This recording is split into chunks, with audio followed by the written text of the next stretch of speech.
Bulldozer का तोड़ निकला तो कांपने लगे पत्थरबाज। संभल में होगा पहला प्रयोग, अखिलेश यादव भी हैरान। मीटिंग में योगी ने लगाई क्लास, अधिकारियों से भी पूछा पत्थरबाजों का हाल। एक्शन से मचा हड़कंप। संभल में खुल सकता है एटीएस कमांडो सेंटर। कई फैसले से कांपे दंगाई। योगी ने सुनाई चाकू वाली एक कहानी। सवाल है कि बुलडोजर न होने से क्या अपराधियों के हौसले बुलंद है? क्या अपराधी आसानी से हथियार खरीद लेते हैं, आसानी से उसका प्रयोग कर रहे? क्या यूपी के अपराधियों ने योगी सरकार को फिर से खुली चुनौती दी है?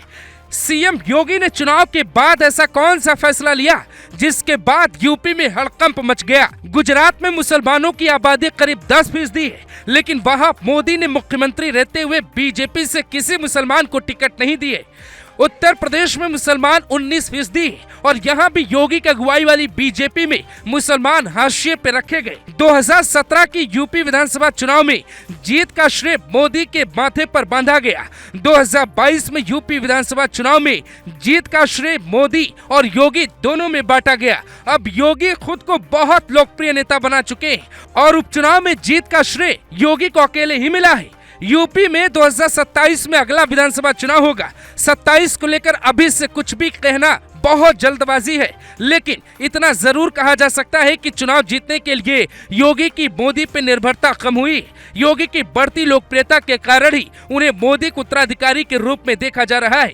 ये बात किसी से छिपी नहीं है कि अमित शाह ने योगी के समांतर केशव प्रसाद मौर्य, अरविंद शर्मा, ब्रजेश पाठक और दिनेश शर्मा को खड़ा करने की लाख कोशिशें की, लेकिन योगी ने किसी की भी नहीं चलने दी। मुसलमानों को लगता है कि योगी जो भी करते हैं और जिन गुंडों पर कार्रवाई करते हैं वो उनके समुदाय से आते हैं, इसीलिए वो योगी आदित्यनाथ को पसंद नहीं करते। लेकिन इसी सख्ती की वजह से गुंडों में डर पैदा हुआ है। इस डर का फायदा आम हिंदू और मुसलमान दोनों को मिल रहा है। मुसलमानों को भले ये लगता है कि केवल उनके पास समुदाय के गुंडों को निशाने पे लिया जा रहा है, लेकिन ये बात सच नहीं। हिंदुओं में भी जो माफिया और गुंडे थे उन्हें योगी राज में मिट्टी में मिला दिया गया और क्राइम करने की इजाजत नहीं दी गई। उनका भी एनकाउंटर हुआ जो योगी की सजाती कहे जाते। राजनीतिक पंडित महाराष्ट्र और यूपी उपचुनाव के नतीजों के बाद कहने लगे हैं कि बीजेपी में मोदी के बाद अगर कोई सबसे ज्यादा लोकप्रिय है तो वो योगी। कुछ जानकारों का कहना है कि योगी को अब किसी सहारे की जरूरत नहीं, लेकिन बीजेपी को योगी के सहारे की जरूरत जरूर है। योगी अब चुनाव जीतने के लिए मोदी पर उस तरह से निर्भर नहीं, अब मोदी को भी योगी की जरूरत पड़ेगी। योगी भीड़ जुटाऊ नेता बन गए, जिसके कारण उनकी राजनीतिक समझ और तरीके में बदलाव आया है। जो योगी सदन में रोते थे वो अब फायर ब्रांड बन चुके हैं। किसी की हिम्मत नहीं है कि उन्हें छेड़ कर देखे। ऐसा क्यों हो रहा है आपको ये भी समझाते हैं। सवाल उठता है कि क्या मोदी ही योगी के उत्तराधिकारी होंगे? इस बात को समझने के लिए आप कुछ तस्वीरों को देखिए।